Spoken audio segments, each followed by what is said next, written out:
Bonsoir à tous, merci de nous retrouver sur TV Sud pour votre journal local. Dans les titres, aujourd'hui une marche pour Hussein Marzouk. Le jeune homme de 26 ans a disparu le 16 février dernier. Demain, les habitants et la ville de Beaucaire se mobilisent à nouveau pour le retrouver. Et puis aujourd'hui, 8 mars, c'est la journée internationale des femmes. L'occasion de dénoncer les discriminations dont sont victimes toutes les femmes. Mais pas seulement. Dans cette édition, on rencontre avec de jeunes femmes qui pratiquent le pole dance à Montpellier ou comment allier féminisme et féminité. Et puis, c'est une première dans l'histoire du Montpellier Water Polo. Les nageurs du MWP disputent les 8e de finale de la Champions League. C'est demain soir dans le bassin d'Antigone. L'inquiétude est toujours aussi vive à Beaucaire. Il y a 3 semaines maintenant, Hussein Marzouk a disparu au petit matin. Le jeune homme de 26 ans est reparti après une longue nuit de travail et n'a plus donné signe de vie depuis. Pour relancer les recherches et mobiliser les habitants de la commune, sa famille appelle à une marche silencieuse demain matin à Beaucaire. Les détails, Charles Arrigoni. Une marche silencieuse aura lieu samedi à partir de 10 h à Beaucaire pour Hussein Marzouk. Ce jeune Beaucairois de 26 ans est disparu depuis un peu plus de 3 semaines. Le départ se fera au quartier de la Pointe-Rouge, lieu de résidence de la famille, pour ensuite rejoindre l'hôtel de ville où le maire, Jacques Bourbousson, fera un discours. Pour la famille, cette marche a un objectif bien particulier. C'est un appel à l'aide, c'est un appel au secours, un appel à la mobilisation des médias, de l'opinion publique, des autorités. On est séquestrés chez nous. Si mon frère n'est pas là au bout de 3 semaines, ben nous, ça fait 3 semaines qu'on ne vit pas. On ne mange pas, on ne dort pas, on n'est pas... On vit pas. Notre vie s'est arrêtée le 16 février. Le 16 février, on ne vit plus depuis. C'est très dur. On ne le souhaite à personne. Même aux personnes qui ont fait ça à mon petit frère, on leur souhaite pas ça. Nous avons fait la démarche en préfecture, nous, la mairie, on en a la famille. Voilà, on a mis tous les dispositifs possibles pour que la marche se passe dans les conditions les plus parfaites possibles. On va encadrer la marche, on va soutenir la marche et la famille.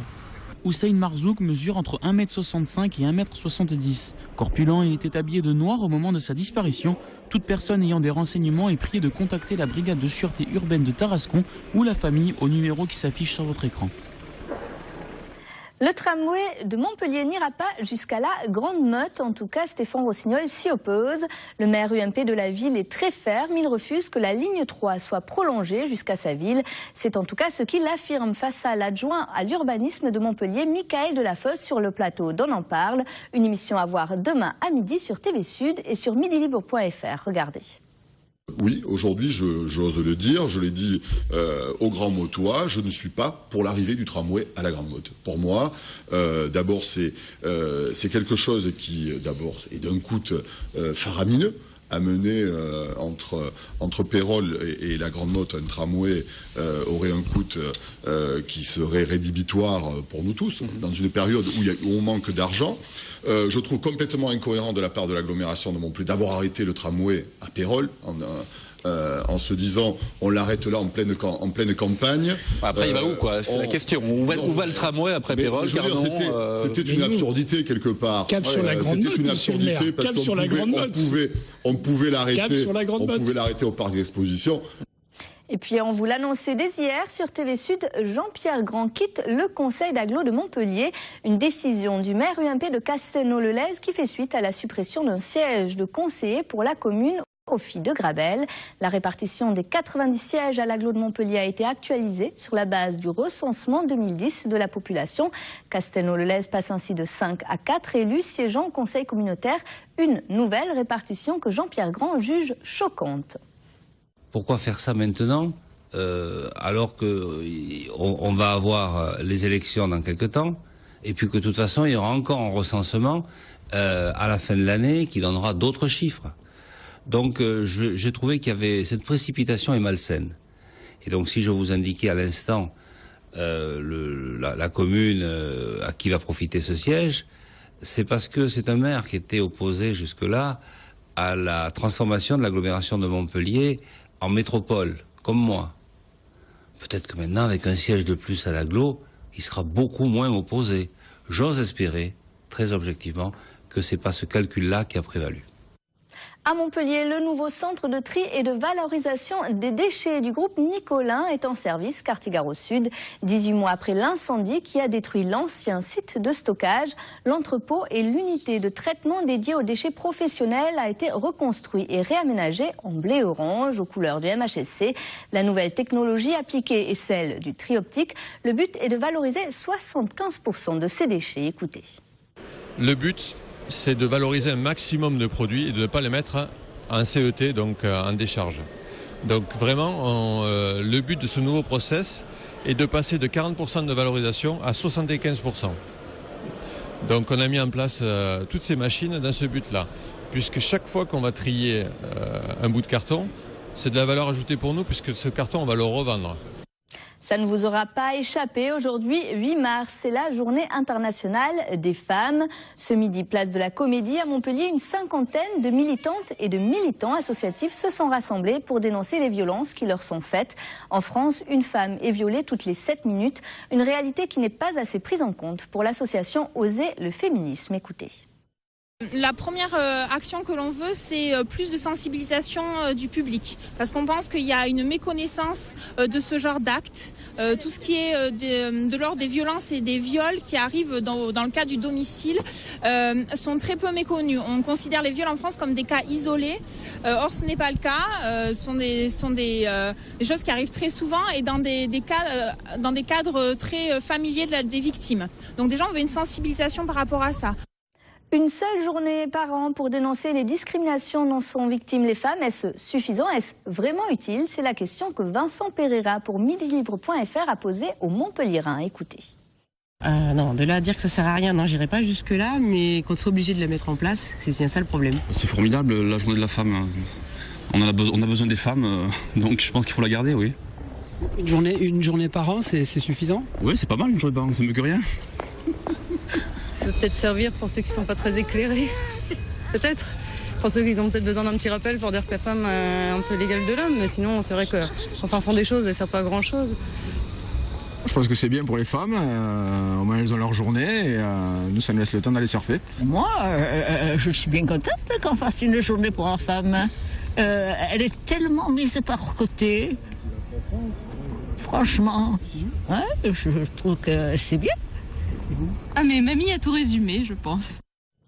Et à l'occasion de cette journée internationale des femmes, je vous propose à présent de découvrir une discipline originale qui attire de plus en plus, notamment à Montpellier. C'est là que se situe le plus grand studio de pole dance de France. Une cinquantaine d'élèves y apprennent à maîtriser les figures les plus complexes autour d'une barre de fer. Sexy peut-être, mais surtout très physique. Reportage Mouadelia Kabi. Ne vous méprenez surtout pas, messieurs, le pole dance, ce n'est pas juste des femmes qui gravitent autour d'une barre en fer. C'est une discipline, un sport qui sollicite bien des muscles. Beaucoup de gainage, des abdos, force dans les épaules. Et en fait, ce qui nous plaît dans cette discipline, c'est que ça allie vraiment le côté danse et artistique et le côté physique, gymnique en fait. Voilà.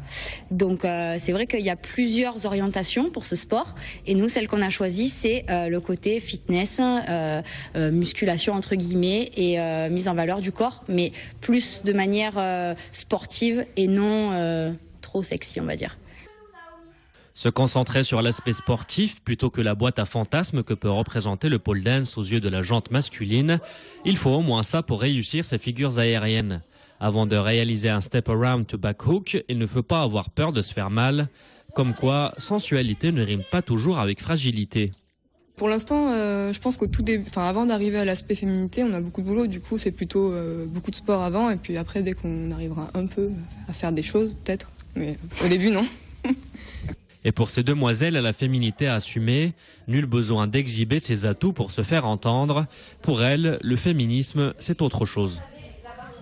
J'ai monté mon école, je suis très fière de mes élèves et pour moi c'est ça être une femme accomplie quoi. C'est pas et puis prenez le féminisme etc. Bon ok pourquoi pas mais c'est pas mon but. Ouais. Je trouve que je le montre plus en faisant ça, en ayant mon école et en donnant de ma personne à des femmes aussi et en prouvant que bah oui même les filles peuvent faire des trucs de ouf, j'ai envie de dire, vraiment, à la barre et super physique, et qu'il n'y a pas besoin d'être un homme pour faire ça, quoi. Donc,